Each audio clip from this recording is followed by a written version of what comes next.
Então, nós vamos começar o nosso estudo de hoje. Neste sábado, nós vamos continuar o estudo do livro O Céu e o Inferno.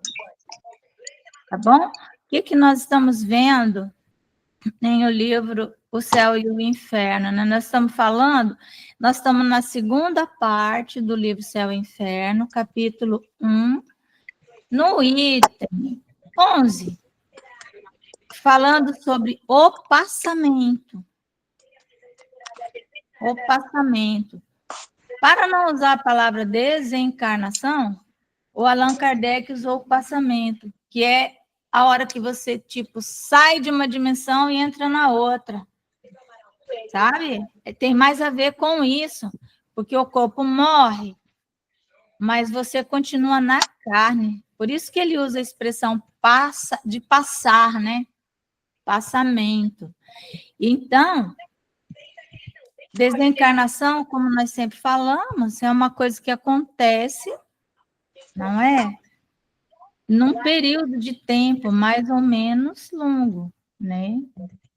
E aí vamos compartilhar nossa tela para nós irmos juntos vendo. Paraná. Então, o que nós estávamos falando nas nossas últimas conversas do céu e inferno, né? Sobre qual é a situação. A pessoa faz o passamento dela, ou seja, falecimento, passamento, morte do corpo, tá bom? Então, ela fez o passamento. Aí, como que ela vai estar no mundo espiritual? Ela já vai estar desencarnada completamente? No nosso nível aqui de evolução, a resposta é não. Não estaremos. Nós estaremos assim, ainda muito perturbados. Se quando nós acordamos, né? Por exemplo, se você dorme de tarde, né? Não é? E dorme profundamente, quando você acorda meio fora da casinha, não é? E também, às vezes, de manhã, nós acordamos perturbados, assim. E principalmente em uma certa idade, que a gente já está mais para o lado de lá do que para o lado de cá. Então, nós acordamos perturbados, às vezes sem saber onde está, né? Meio... Se você está dormindo fora do seu quarto, é pior, né? Agora, imagina você acordar em outra dimensão. Você transpôs um portal, que é um portal, né, que nós transpomos, dimensional. E você, tudo ali é estranho, diferente, não é? Então, como que vai ser a sua situação? A situação de quem transpõe esse portal, ela é mais ou menos complexa, dependendo do quanto ele é apegado à vida material, porque ali, na dimensão espiritual, né, nessa quarta dimensão, nós vamos ter a mente, a nossa mente, nessa estrutura mental, funcionando como se fossem as nossas mãos. Só que nós não sabemos que é assim que funciona. E nem temos como ter ideia como isso funciona. Então, pensamos em algo, aquilo acontece imediatamente.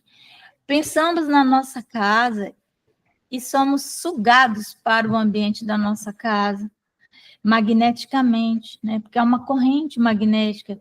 As pessoas começam a falar sobre nós e aquele magnetismo nos puxa, sabe? Para aquela conversa.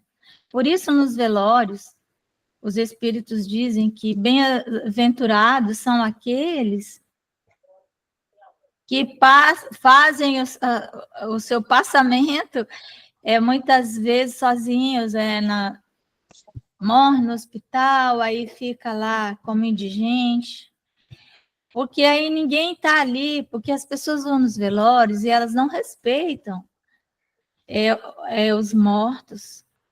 Pode prestar atenção, o velório é o lugar que o pessoal mais Porque as pessoas, elas sentem muita falta de convivência, de ter um espaço para conviverem, porque não criamos esses espaços, deveríamos ter esses espaços naturalmente na nossa vida. Mas nós estamos sempre apressados, distraídos, fazendo coisas e coisas. Então, quando nós temos que ir no velório, então aí é uma imposição, vamos dizer assim, social, né? Morreu uma pessoa, ou é alguém bem posto, que aí você tem uma obrigação, assim, de ir, né, e tal, ou é alguém da família e você vai, claro, também, né? E aí você para tudo, inesperadamente, para tudo.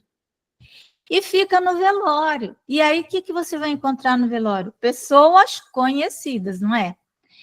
E como nós não fazemos esses espaços de convivência entre nossos amigos em outras situações, é natural que as pessoas usem os velórios para conviverem, acreditem ou não. As pessoas conversam, falam, e conta e atualiza.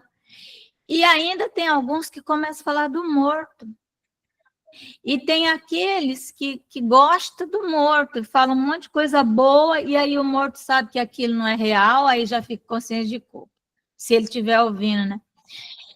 E outros começam a fazer piada, contar situações embaraçosas com relação ao morto. E também tem aquelas pessoas que ficam chorando, mesmo apegada. Então, é uma confusão de energia no velório, sabe? Que é uma coisa, assim, a pior coisa que pode existir para um espírito no seu passamento, né? Na hora da sua morte, assim, naquele momento que ele está nessa transição, perturbado, é um velório, sabe? E justamente por isso, porque as pessoas estão ali e não tem como mudar isso, sabe? Não tem como mudar. Todo mundo está querendo conviver e aí acaba, um fato da psicologia humana, né? E então, o máximo que às vezes pode fazer, às vezes faz tanto que hoje já tem assim, as funerárias, né? Elas têm um lugar onde ficam mortas, as pessoas passam, e depois elas vão conviver lá fora, né? Vão conversar lá fora, tal. E é isso, gente. Então, qual é a situação, né? Aí ele diz aqui, ó, vamos só voltar aqui, né? No 10. Quanto menos vê o espírito, além da vida corporal, então, quando o espírito, para ele, tudo é matéria, tanto mais se lhe apega, lógico, porque ele gostava das coisas dele. Né? É natural também esse apego à vida material, né? Então, então ele se apega à vida material e quando ele sente que a vida está fugindo, né, que ele está perdendo as energias, mais ele vai tentar reter aquela vida, não é? Então, ele começa a sentir que parece que está havendo um descolamento, ele está saindo, e ao invés dele se entregar a isso, ele trava, né? Então, ele diz aqui, ó, em vez de se abandonar ao movimento que o empolga, né, que o envolve, ele resiste com todas as forças e pode mesmo prolongar a luta por dias, semanas e meses inteiros, porque ele não quer morrer. O corpo já está apodrecendo, ele está vendo ali, mesmo assim, ele fala, não, mas eu estou vivo, eu vou voltar, não sei o quê, né? Então, muitos espíritos, como ele diz aqui, não possuem toda a lucidez nessa hora, né? E graças a Deus, por causa dessa perturbação que ele fica, né? A inconsciência, que inconsciente, muitos, né? Que às vezes até a inconsciência já veio até antes da morte do corpo, né? Falamos morte é sempre do corpo.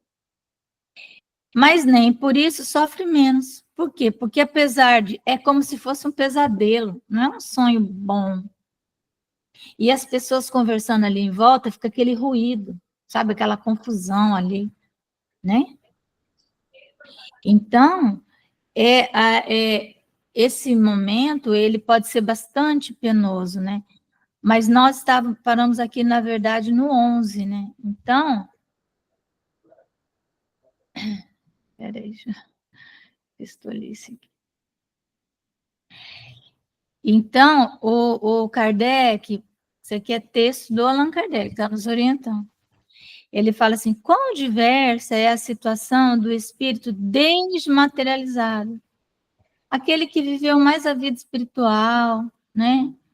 Que viveu mais no mundo da lua, né? Mas no mundo da lua, esse que está mais lá do lado de lá. E que, quando a gente fala em mundo da lua, não é? Aí fulano está no mundo da lua. Significa que ele está em transe, ele está mediunizado, porque a lua é ela, o magnetismo da lua, que está diretamente envolvido com os fenômenos mediúnicos do nosso organismo. Então, quem vive no mundo da lua, vamos dizer assim, né, desmaterializado, então ele diz assim, ó, qual diversa situação do espírito desmaterializado, mesmo nas enfermidades mais cruéis. Por quê? Porque se ele já saudável, ele já está mais fora do corpo do que dentro, imagina ele adoecido. Quando ele adoece, ele fica o tempo todo fora, né? Ele já fica meio fora ali, né? Então,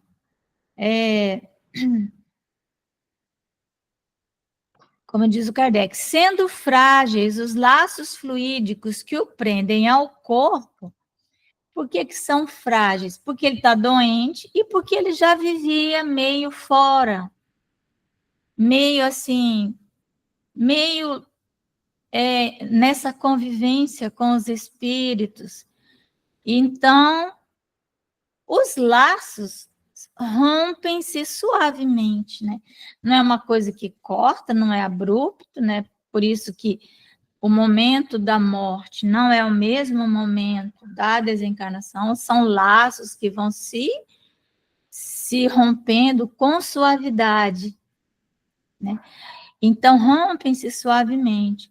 Depois, a confiança do futuro entrevisto, porque ele já... Pessoa que tem fé, é aquela pessoa que tem fé em Deus, né? Que sabe, que conhece a vida espiritual.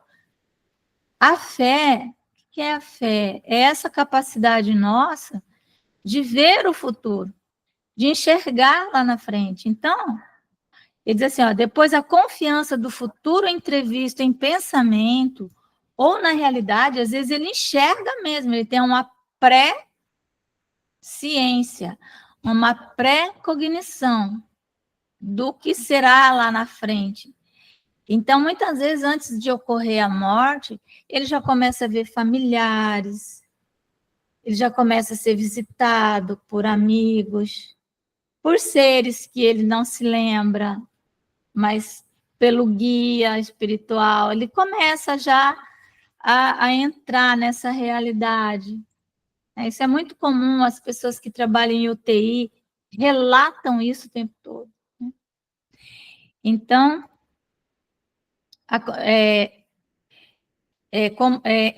entrevista em pensamento, ou na realidade, como sucede algumas vezes, falo em encarar a morte qual redenção e as suas consequências como prova, não é como uma expiação.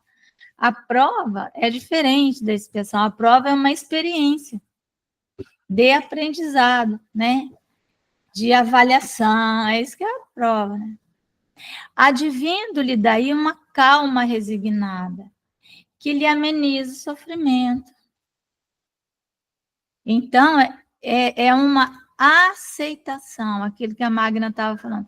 Seja o que for que nos venha acometer, nós temos que procurar formas de encontrar a aceitação. Muitas vezes precisamos de atendimento especializado, vão precisar de atendimento psicológico, né? Vão precisar de atendimento com amigos, a verdade é essa, com amigos verdadeiros, porque eu não vou nem falar de atendimento, diálogo fraterno no centro espírita, sabe? Não vou falar isso, vou falar diálogo com amigos verdadeiros, porque às vezes tu vai num diálogo fraterno no centro espírita e a pessoa não vai entender aquele momento, sabe? Ela vai, às vezes ela não está muito preparada, ao invés de ficar ouvindo, ela fala assim, não, mas você, tudo vai dar certo. Essa é a pior frase que você pode usar para uma pessoa. Tudo vai dar certo, fica tranquilo, tudo vai dar certo. Tudo vai dar certo. Isso não é frase que se fala para quem está sofrendo, né? Assim, amigo, olha, eu nem consigo imaginar teu sofrimento, porque a pessoa, quando ela está sofrendo, ela quer solidariedade, ela quer desabafar, sabe? E aí, assim, não, tudo vai dar certo. Não, isso vai ficar bom. Se não, mas o médico me desenganou. Não, mas Deus é mais. Deus sei que. Gente, a morte faz parte da lei de Deus. Mas nós também não podemos começar a falar coisas que vão apavorar a pessoa. E nem sempre nós vamos ter essas pessoas preparadas, sabe? Então, os amigos sofrem junto conosco e sentir essa empatia, né? Essa compaixão, estar conosco na hora do sofrimento, só sendo alguém que ama profundamente que vai conseguir. Mas, então, procurar quem são essas pessoas que vão nos trazer essa calma, resignada, né? Porque é uma calma, não é uma calma assim, não é uma calma aurida à base de, vamos dizer assim, de medicamentos. Às vezes precisamos de medicamento, evidentemente, mas o ideal é conseguir a calma resignada, aquela que diz assim, Deus está comigo, né? E eu estou pronto para esse testemunho, meus amigos estarão comigo o tempo todo, não é? E então, é isso. Atender uma pessoa que está em estado terminal exige muita habilidade. As pessoas vão visitar os outros nos hospitais, mas será que elas se prepararam, né, adequadamente? Eu lembro que o Divaldo chamava muito a nossa atenção para isso. Chamar a atenção não é dar bronca, chamar a nossa atenção, para que a nossa atenção se voltasse para isso. Eu lembro que nós éramos muito jovenzinhos e nós íamos, nosso grupo de mocidade em Londrina fazia uma campanha do Quilo Alta de Souza e nós levávamos aquilo num abrigo de idosos, né, que chamava asilo naquele tempo. E nós chegávamos lá no domingo para levar os mantimentos, aí nós fazíamos, botava o mantimento que a gente arrecadou em cima da mesa, fazíamos uma oração e depois íamos lá com os idosos. E ele nos orientou, né, não lá no abrigo, mas ele, nas palestras, ele ia no centro espírita também naquele tempo, é um tempo maravilhoso, né? E aí ele falava assim, o jovem que vai fazer visita em abrigos ou até em hospitais, ele tem que ter muito cuidado, por exemplo, vai num abrigo e leva um violão, né? Aí começa a cantar lá, né? Ou fica abraçando os idosos demais, sabe? Fica numa energia, porque o jovem tem aquela energia telúrica, da sexualidade exacerbada, né, que é natural dos hormônios, né, o magnetismo, e muito alegre, falando alto. Só que eles estão ali numa vibração de muita solidão. E se nós chegamos assim, tipo aterrissando assim, ele explicando, né? Você vai criar na mente deles um tumulto, eles vão entrar naquela sua faixa, que gasta muito ectoplasma, a verdade é essa. Depois os jovens vão embora, levam o violão, levam tudo, e eles ficam lá. E aí o silêncio vai ficar muito maior. Então, veja, não é algo que você só vai visitar, você tem que estar preparado. O que você vai falar, né?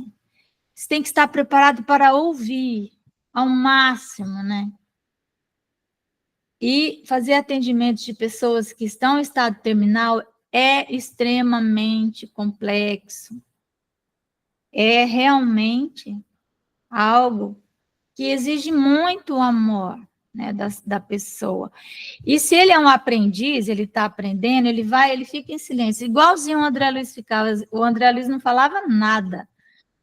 Todos os livros dele, você não vê André Luiz falando, você vê o André Luiz ouvindo, porque ele é um aprendiz, né? Então, aí é isso, né? E aí, para essa calma resignada, aquele que tem a bênção de encontrar uma pessoa que vai conseguir trazê-lo nesse estado, às vezes um psicólogo preparado para isso, né? Tem um médico, que ele é um médico americano, chama Dr. Bernier, escreve Bernier Siegel, sabe?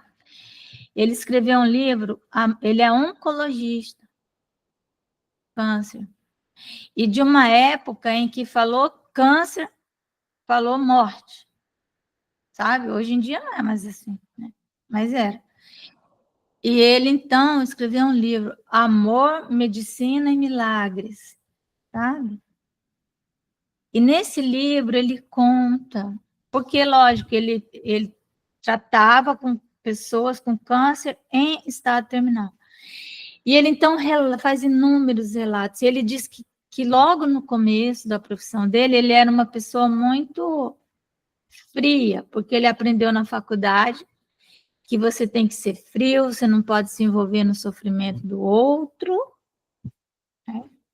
Ajudar sem se envolver, tal. E, ou seja, não ter empatia, não ter compaixão, né? A gente escuta isso na casa espírita. Não pode se envolver. Te ajuda, mas a pessoa está cuidando lá do karma dela, tal. Então, e aí ele disse que ele começou a aprender com as assistentes sociais, aquelas mulheres, porque normalmente assistente social, via de regra, é um ser feminil, que tem uma energia feminina. Pode ser um homem, mas a energia é feminina. Mas na maioria das vezes são mulheres mesmo, né? Que tem para serem uma assistente social realmente daquelas, né, que vão cumprir a sua missão espiritual da sua profissão. E ele disse que, então, ele vendo o quanto de bem essas assistentes sociais faziam naquelas dinâmicas que elas faziam, aquelas, sabe, tudo aquilo, tal. E ele começou, e aí ele participou de um evento em que delas, imagina um médico oncologista, normalmente eles se colocam lá em cima e participar de um evento de assistente social, que eles consideram uma profissão, qualquer profissão, a grande maioria dos médicos acha que está abaixo da deles, né? E ele disse que ele descobriu nesse evento que ser humano frio e calculista ele era. E então ele começa a fazer um processo de mudança. E então ele escreve esse livro, Amor, Medicina e Milagres, sabe? Então, e aí nós vamos vendo por esse livro que esse contato com a doença, esse contato com a descoberta da doença, seja ela qual for, são momentos de pânico, né? Muitas vezes, de perturbação, não é? Agora, imagina, né, aquele que já está ali, estado terminal, e aí ocorre a morte, né? Mas se ele já tem essa calma, resignada, então o que vai acontecer? Após a morte, lembra, Kardec sempre fala morte, passamento, né? No máximo, passamento. Se nós vamos querer colocar alguma coisa assim com movimento, né? Então, passamento, né? Que aí passamento é o gerúndio, né, do verbo passar. Não se deve usar muito esse verbo gerúndio. O gerúndio, ele só existe no Brasil, no português do Brasil, sabe? Passamento. Mas, então, no português de Portugal seria a passar, né? Estamos a passar, estamos a trabalhar, né? Estamos trabalhando, né? Estamos a trabalhar. Mas, então, no passamento, então, após a morte, morreu, rotos os laços. O que é roto? Rompido. Rompeu o laço. Rompeu o laço, cortou, ele fez o passamento, tá bom? Mas ainda não fez a desencarnação, viu, gente? Que a desencarnação, ele tem que se livrar de toda a memória ali da matéria. Então, rompeu o laço ali com o corpo, nenhuma só reação dolorosa que o afete. Vai sentir dor. O despertar é lépido, né? Lépido, é leve, desembaraçado, por sensações únicas, de aquela sensação assim de você entrar numa piscina de água, você fica mais leve. O alívio, a alegria. Essa é a alma desmaterializada, tá bom? Agora, e na morte violenta? Eu lembro que um dia a Ivone falou, né, da morte violenta. E na morte violenta, gente? Como é que é, né? Na morte violenta, as sensações, ó, sensação. Veja que não fala de emoções, né? Emoção, em verdade, é uma dimensão do ser fora da matéria. É uma dimensão do amor, emoções verdadeiras. Fora das emoções, porque as emoções, elas nunca são negativas. As pessoas falam de emoções negativas. Tipo assim, uma emoção positiva é alegria, uma emoção negativa seria tristeza, certo? Mas não é. Alegria é sensação, tristeza é sensação, pertence ao corpo. As emoções, elas são sempre positivas, pertencem à dimensão do amor. É um nível de sentimento. Aí, sentimento é diferente de sensação. Então, na morte violenta, as sensações não são precisamente as mesmas. Tá bom? Nenhuma desagregação parcial pôde iniciar previamente a separação do perispírito, porque ele não estava doente. Certo? Você não estava doente. A vida orgânica, em plena exuberância de força, é subitamente aniquilada. Ou seja, aquele corpo está cheio de energia vital. Especialmente quando é uma morte violenta provocada pela negligência do espírito, pela imprudência do espírito.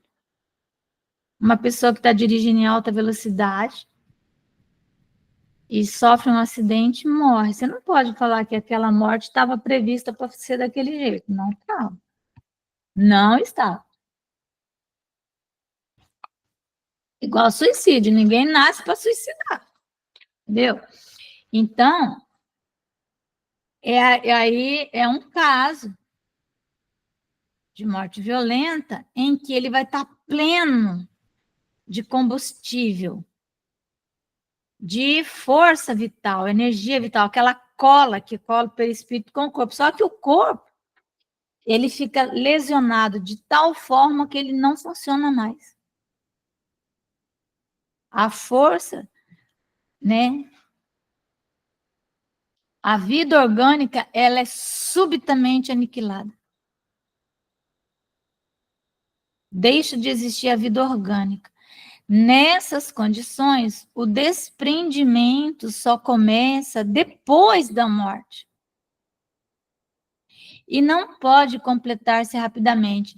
Então, veja, numa alma que está doente, por isso que a doença longa,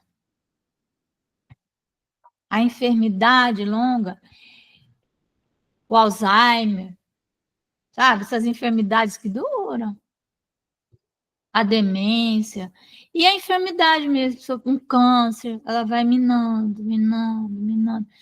Então, as energias, elas já vão sendo drenadas, você mesmo vai vendo a pessoa, ela vai murchando, né?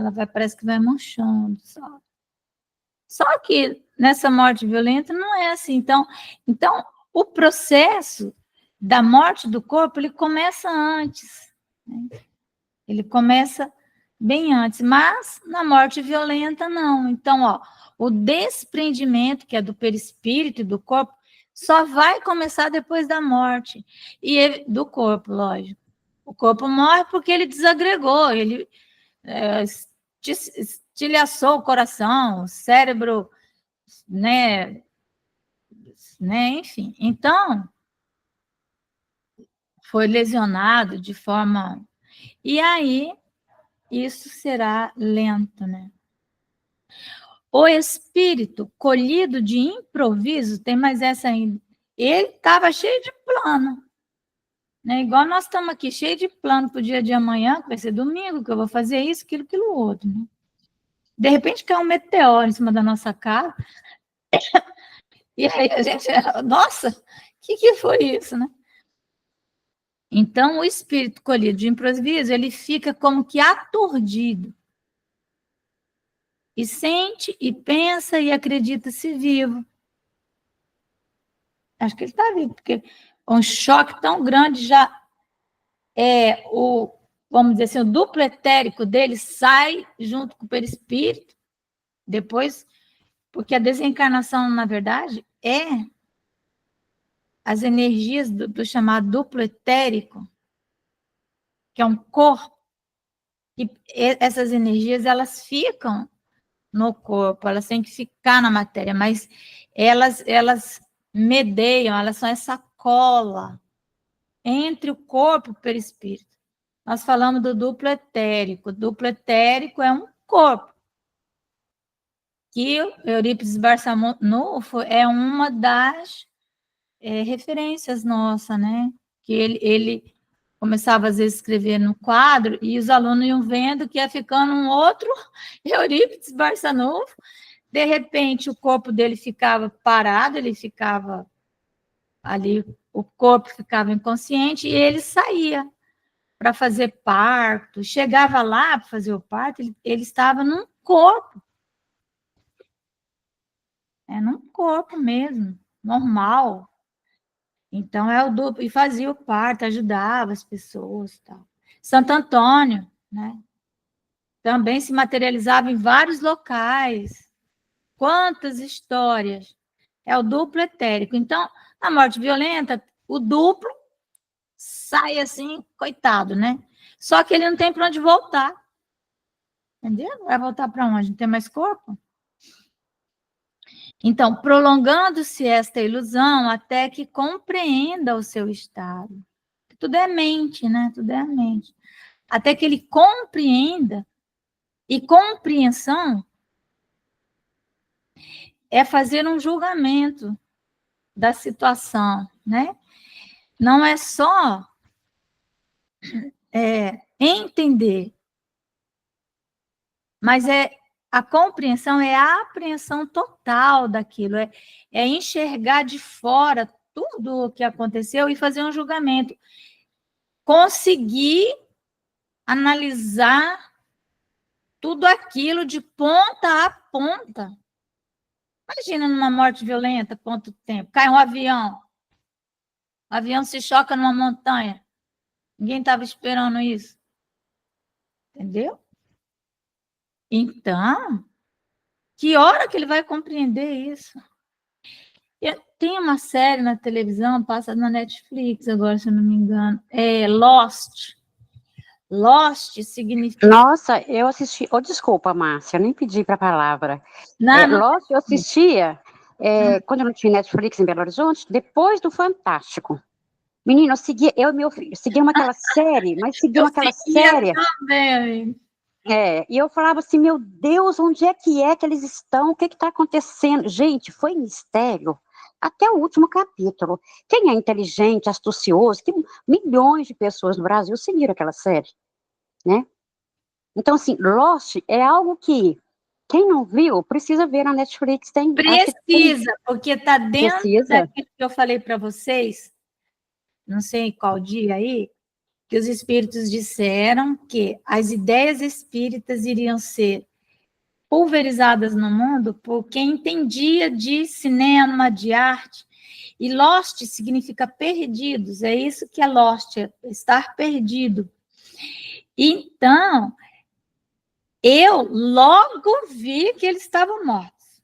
Assim, na lata. Todo mundo, não, existe a teoria tal qual. Eu falei, não, eles estão mortos. E lá no final, deu para ver que eles estavam todos mortos, né? Você lembra, Ivone, que no Lost tinha Pode uma falar. moça grávida? Isso. E ela continua grávida, ela ganha o neném ali? Sim, me lembro. Me lembro. Ganha neném ali, verdade. E o André Luiz, ele fala... André Luiz não, Manuel Flamengo de Miranda, ele fala... acho que é loucura e não é loucura e obsessão, não.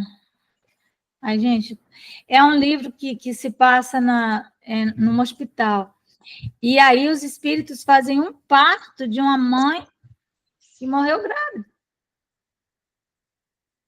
Ai, Por meu quê? Deus. Por causa do duplo etérico, gente. Por isso que nós temos que estudar o espiritismo, sabe? Para entendermos essas coisas. Que são isso é ciência, né? E ela faz o parto ali, a criança nasce, né? Tudo, aí cuidando, a criança começa a crescer, tudo. Depois de um longo período assistindo a série, que eu falei assim, gente, esse pessoal... Parece que está morto. Parece que tá bom. Meu filho olhou para mim e falou, o que é isso, mãe? Você e suas manias. Eu falei, não é mania não, filho. Ó, tem tanto tempo que nós estamos acompanhando isso. O que está acontecendo? Eles estão mortos, Caio. Não, estão não. Gente, quase que no final, faltava assim, umas 4 apresentações, porque eu falei, estava quase no final mesmo que eu tive a sensação, a intuição, a imaginação de que eles estavam realmente mortos. Mas assim, só falei com meu filho e segui. Assim, precisam ver. É de algo assim. Porque ele fala justamente ali desse passamento, né? Dessa morte violenta. É o melhor exemplo que existe de morte violenta, é o Lost, dos que eu já assisti até hoje. Eu assisto muito, também agora, tem aquelas séries dorama, sabe? Quem tiver Netflix aí assistir os dorama, eu adoro, né? Que eu acho assim, traz aquela mensagem coreana bem leve, bem suave, e muita coisa dos orientais que trabalha essa questão da reencarnação do mundo espiritual tranquilamente. Isso para eles é normal, né? Os orientais. Então, tem uma série lá, chama-se Hotel de Luna, sabe? Se vocês conseguirem, porque também tem um aplicativo que você baixa lá, não sei como que é. Hotel de Luna, que é um hotel, sabe? Que ele é dirigido por uma jovem, belíssima, que está presa ali, ela está em punição por 1000 anos, ela tem que ficar dirigindo aquele hotel 1000 anos. E aí, então, esse hotel é uma casa de passagem, vamos dizer assim, sabe? As pessoas morrem E então ela também ela é visível no mundo físico, porque às vezes ela tem que se relacionar, porque no mundo físico é um hotelzinho bem simples, mas o duplo do hotel é uma coisa fantástica. Ai, gente, Hotel de Luna, depois eu vou postar para vocês o nome. Também fala, tem inúmeros casos dessas mortes que são violentas, de outras mortes que não, que o espírito ele só passa por ali mesmo para refrescar um pouquinho, trocar uma roupa, tomar um banho, entendeu? Tem todo tipo de morte ali nesse Hotel de Luna. O Lost fala desse específico, morte violenta, né? Então, eles continuam dizendo assim, ó, esse estado intermediário, olha, é um estado intermediário, é um portal. Entre a vida corporal e a espiritual, é um portal, um passamento, você está transitando ali, né? Você está passando. É dos mais interessantes para ser estudado, realmente para ser estudado. Realmente, gente, é muito interessante, porque não existe dois iguais. Aí eu queria muito que vocês assistissem a Netflix, só para assistir esse Hotel de Luna, sabe? Queria muito. E tem vários outros também, até o caso dessa jovem que fica 1000 anos. Gente, olha, 1000 anos sendo punida ali. Ela não podia ir para a dimensão espiritual, sabe? Não podia, ela estava presa. E ela também só podia sair do hotel por 24 horas. E fazer o que tinha que fazer e tinha que voltar rápido para o hotel. Era o lugarzinho, era a cadeia dela, né? Então, é muito interessante, porque também é engraçado, e ela... Enfim, gente, compensa. Mas, então, as ideias espíritas sendo espalhadas no mundo, porque é muito mais eficaz, né, na arte da mídia, do visual, do que nós. Então, o que nós temos que fazer? Nós temos que estudar o espiritismo, nós, para poder orientar os que chegam na doutrina espírita, não é?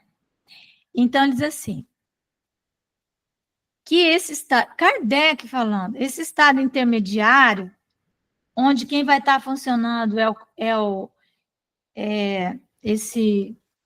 o duplo etérico, não é o corpo, e aí ele vai sentir muito frio, especialmente frio. Vocês já viram, né, que toda vez que está falando de punição, fala choro e ranger de dentes, não é? Você vai Dizem que o ranger... inferno é quente. Não, o inferno é frio. É choro e ranger de dentes. Essa É ranger... imagem do inferno, de fogo e tal, isso é... Aí é a Igreja Católica. Vocês que estão aí em Belo Horizonte, que faz frio, vocês estão mais no umbral do que nós aqui no calor. Você sabe o frio aqui em Minas Gerais, porque aqui em Três Marias é até 3 sol para cada cabeça. Não é? Mas quando faz frio, faz frio. Então, aí, sabe, tem vamos dizer assim, vamos chamar de livro, né? Épico, são 3 volumes, chama-se A Divina Comédia, vocês já devem ter ouvido falar, de Dante Alighieri, né? A Divina Comédia. Aí ele escreve sobre o inferno, o purgatório e o céu. O livro, o céu é dessa finurinha, assim. O inferno é grosso. Porque, lógico, nós aqui conhecemos muito mais sobre o inferno do que o céu. E ele, quando ele vai lá no inferno, ele vai descrever o inferno, sabe? Que ele vai descrever o inferno, descreve o purgatório, depois descreve o céu. Então, a descrição do céu dele porque como é que é o céu, né? Então, foi muito ruim. Mas o inferno, que é conhecido de todos nós, ele descreveu muito bem. Então, ele chega e ele encontra o senhor, né, do inferno, que seria Satanás, né, o diabo, sei lá o quê, sentado num trono de gelo. Entendeu? Está sentado no trono de gelo, está no fogo, não. Gente, não tem nada para queimar mais que o gelo. Sabia? Gelo faz o que for. Gente, quando eu fiz uma fisioterapia do meu braço quebrado, ele estava muito inchado e eu precisava, lá na fisioterapia, colocava bolsa de gelo. Aí você colocava um paninho de fralda, mais uma toalhinha e uma bolsa gelada. Ele falou, mas tem que estar muito gelado. Eu falei, Ivone, tenta colocar essa bolsa na sua pele. Meu Deus do céu, gente, queima mesmo. Vocês já viram filmes que o pessoal na neve, com aqueles trenós, aqueles carros, com a pele vermelha, fere e sangra. O gelo Queima, necrosa. O nariz é o primeiro que necrosa, sabia? Quem vai nesses lugares, eu conheço uma história de uma moça que ela, e não sente, porque na hora congela o nariz e você para de sentir, porque assim, você sente o gelo os primeiros 5 minutos, depois você para de sentir, só que é porque ele congelou os nervinhos, né? E essa moça, ela foi na Europa, lugar que eu nunca vou, se Deus quiser, só se Jesus me colocar lá, mas eu não vou. E ela protegeu tudo e não botou aquele negócio aqui. E ela teve que fazer tratamento de 3 anos para não perder o nariz. Foi horrível. E ela andou, sabe? Ela andou de um lugar até outro no hotel, não foi longe. Tem uma amiga que mora na Itália, ela foi para a Itália no outono, já sentiu muito o clima. Ela quis Três Marias, a Shirley Tonelli, sabe? E ela sentiu muito. Então, eu acho que ela deveria ter ido na primavera, pegado o verão e já ia se adequando, né, o clima. Ela foi no outono. Gente, ela teve uma inflamação na ponta do nariz, que ela teve que fazer um tratamento com oxigênio. Era uma ferida, assim, que não cicatrizava. E lá não tinha na Itália. Ela veio para o Brasil. Então, assim, ela teve que tratar com oxigênio para aquela ferida. Foi extremamente grave. Depois ela melhorou e ela voltou. Teve que vir para o Brasil também, fazer tratamento. Não tinha dinheiro para tratar. Né? Pois é, porque lá eles já estão preparados, né? Então eles cuidam, né? E a gente vai o brasileiro besta lá, né? Sabe que já reencarnou no Brasil. O que tem que ir para lá, gente? Já reencarnou aqui. O que é teu lugar? Nós éramos todos de lá. O Brasil tem 500 anos, nós éramos todos da Europa. Já conhecemos tudo lá. Fizemos nossas dívidas kármicas lá, né? E aí nós imploramos para nascer no Brasil, para não abrir arquivos de memória. Aí o povo fica aqui doido para ir para lá. Sabe? Para queimar o nariz, é isso que vai fazer. Bom, então, minhas amigas aqui ontem, né, querendo me chamar, porque tem vários eventos de livro na Europa. Eu falo, gente, aí eu estou me saindo de tudo que é jeito, porque eu não quero ir. Vamos lá. Então, esse estado intermediário, né, diz Kardec, é interessante. Quando Kardec fala interessante, pensa, é o Kardec falando. Ele está dizendo que é muito legal, cara. Cara, isso é muito bacana, é isso que ele está falando, interessante, ele vai escrever isso, né? Então, muito interessante. Ele está empolgado com esse estudo. Porque apresenta o espetáculo, olha, é um espetáculo para ele. As almas nobres, elas são assim, elas se empolgam com essas coisas, né? Com esses estudos. O espetáculo singular de um espírito que julga material o seu corpo fluídico, que ele julga que o perispírito é material, porque o perispírito ainda está revestido dessa cola, ele está revestido do duplo etérico, e o duplo etérico tem que ficar aqui. Né? Só quando o corpo fluídico se liberta do duplo etérico é que ele vai parar de ter as sensações físicas. Né? Então, ele diz assim, ó, experimentando ao mesmo tempo todas as sensações da vida orgânica, Na vida orgânica, nós temos sensações. Na vida espiritual, nós vamos ter, talvez, dependendo, emoções. Uma ou outra, pelo menos estados de emoção, né? Que são aqueles estados de iluminação e tal. Há, além disso, dentro desse caso, uma série infinita de modalidades que variam segundo os conhecimentos e progressos morais do espírito. Ó, é uma série infinita. Não tem uma morte igual a outra. Principalmente dentro da morte violenta também não tem. Para aqueles cuja alma está purificada, a situação pouco dura. Mesmo assim, ele ainda demora para se dar conta, porque já possui em si como que um desprendimento antecipado. Ele já se desprendeu durante a vida, porque então ele como eu estava dizendo, né? Ele vive a vida espiritual.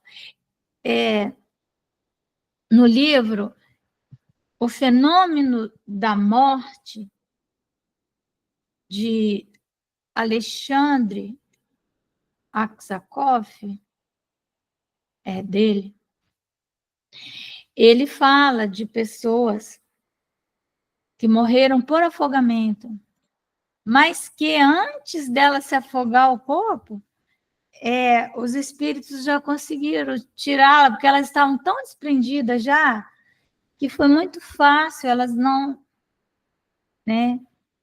Então, assim, olha, já possui como que um desprendimento antecipado, ela já está desprendida, ela vive mais no mundo espiritual que no mundo material, cujo termo, a morte mais súbita, não faz senão apressar. Então, ela já está meio para lá, aí se afoga, cai num rio, não chega nem a cair, já pronto, entendeu? Então, por isso que é uma série infinita, né? Aí você perguntou, Ivone, sobre morte violenta, é isso, é infinitos os casos. Lembra-se do post, lembra? Que teve o caso dos pilotos, eles estavam lá, o corpo inerte, de repente pareciam que eram uns pássaros assim, e arrancaram eles assim, né? Sabe-se lá o que foi aquilo, eu lembro dessa cena. Outros há, né, para os quais a situação se prolonga por anos inteiros. É uma situação muito frequente, até nos casos de morte comum, que nada tendo de penosa para espíritos adiantados, se torna horrível para os atrasados. Agora vem a pior, né? No suicida, principalmente, excede a toda expectativa. É o pior desprendimento que tem, né? Preso ao corpo por todas as suas fibras, o perispírito faz repercutir na alma todas as sensações daquele, com sofrimentos cruciantes. Certo? Então, nós vamos parando por aqui. Tá bem? E no nosso próximo encontro, nós continuaremos a falar sobre a morte. Tá bom? E tema